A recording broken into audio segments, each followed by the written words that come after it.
Bonjour à tous et bienvenue dans ce nouveau module d'accompagnement qui portera sur la gestion des rendez-vous.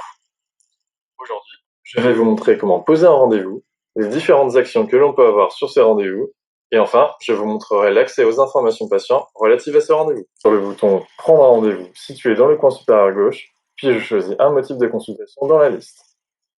Les disponibilités s'affichent alors en vert, il me suffit de cliquer sur l'une d'entre elles pour faire apparaître la fenêtre de rendez-vous dans laquelle je retrouve les informations clés de la consultation. Je saisis alors les informations du patient. Si celui-ci est connu de ma base, il me suffit de taper son nom et de cliquer sur la fiche patient correspondante pour les faire apparaître automatiquement. S'il s'agit d'un nouveau patient, il vous faudra entrer ces informations vous-même. Vous pouvez inscrire toute information complémentaire dans le champ Notes, puis cliquer sur Créer le rendez-vous pour finaliser la pose du rendez-vous.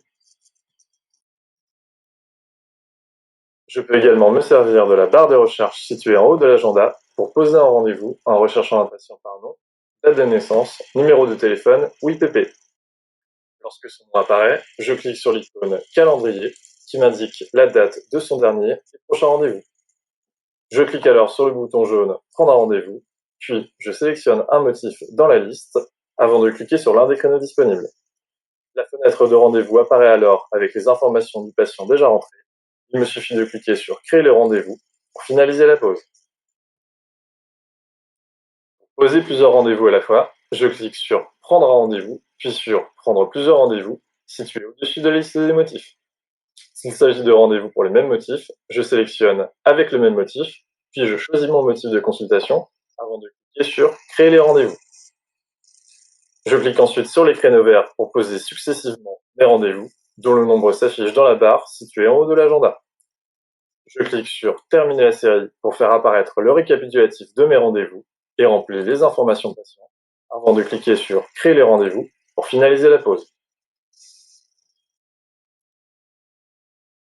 S'il s'agit de rendez-vous avec des motifs différents, je réitère l'opération en sélectionnant avec des motifs différents, ce qui me permettra de sélectionner un nouvel agenda ainsi qu'un nouveau motif de consultation et un délai minimum et maximum entre mes deux rendez-vous. Je n'ai alors qu'à sélectionner un seul créneau horaire pour poser mes deux rendez-vous. Le processus pour finaliser la pose reste ensuite le même.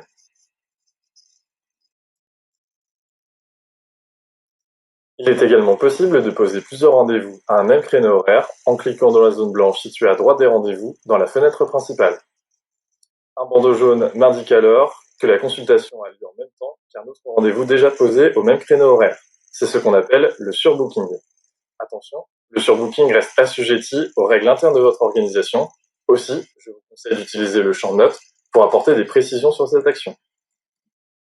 Une fois que j'ai cliqué sur Créer le rendez-vous, les deux rendez-vous apparaissent alors côte à côte dans la fenêtre principale. Dans la fenêtre de rendez-vous, je retrouve dans la colonne de droite l'ensemble des actions possibles pour ce rendez-vous.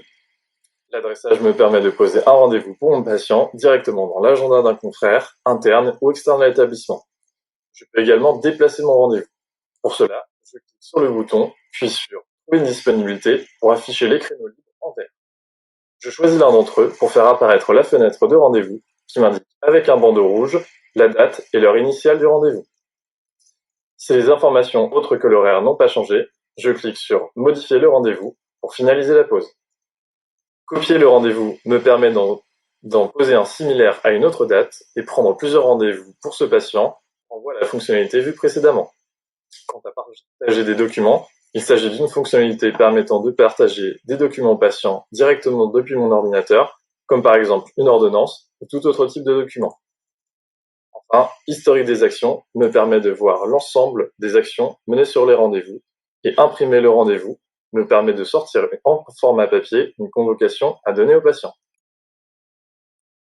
Depuis l'aperçu, je peux choisir à gauche si ma convocation concerne le rendez-vous sélectionné ou les rendez-vous à venir, ainsi que les informations qui y figureront.